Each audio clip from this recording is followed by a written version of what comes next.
Let's move on to question number 6 of your exercise question. Question number 6 में आपको calculate करने हैं number of moles in following substances के with the following masses. So बहुत easy है। आपको पहले बताया 2.4 grams helium, 250 milligrams carbon, 15 gram NaCl, part D 40 gram sulphur and part E 1.5 kg magnesium oxide. तो स्टूडेंट्स मैं सबसे पहले पार्ट बी को कर लेता हूँ ताकि आपको आइडिया हो जाए। Part B is 250 milligrams of carbon. देखिए अगर हम नंबर ऑफ मोल्स का फॉर्मूला लगाते हैं तो हम कहते हैं number of moles which is equal to mass, जो कि मैंने आपको बताया था ग्राम्स में होता है, डिवाइडेड बाय मोलर मैस, अब मसला ये है कि कार्बन का मैस है मिलीग्राम में, तो मिलीग्राम्स को हम ग्राम्स में कन्वर्ट कर सकते हैं।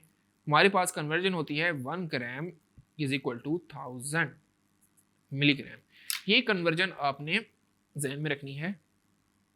इस कन्वर्जन के अकॉर्डिंग कार्बन के 250 मिलीग्राम बन जाएंगे, यानी आपको 1000 से डिवाइड करना पड़ेगा, तो 250 डिवाइडेड बाय 1000, सो आपका आंसर बनेगा 0.25 ग्राम, 0.25 ग्राम।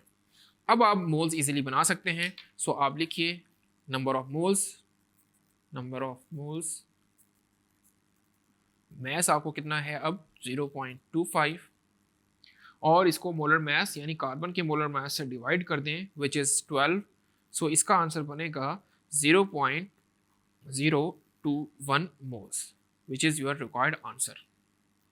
इसी तरह अगर आपको 1.5 kg मैग्नीशियम ऑक्साइड के मोल्स बनाने हैं तो kg को ग्राम्स में कन्वर्ट करना होगा मल्टीप्लाई 1000 करके। सो आप इसके मोलर मैस से डिवाइड करेंगे तो आपके पास आंसर आ जाएगा। सो बाकी सारे तो बहुत सिंपल हैं, इसको आप सॉल्व कर सकते हैं। तो स्टूडेंट्स इस तरीके से मैंने आपको एक एग्जाम्पल बताई, बाकी सारी एग्जाम्पल आप बहुत अच्छे से सॉल्व कर सकते हैं सेम यही फॉर्मूला यूज करके कि number of moles is equal to mass over molar mass. Thank you.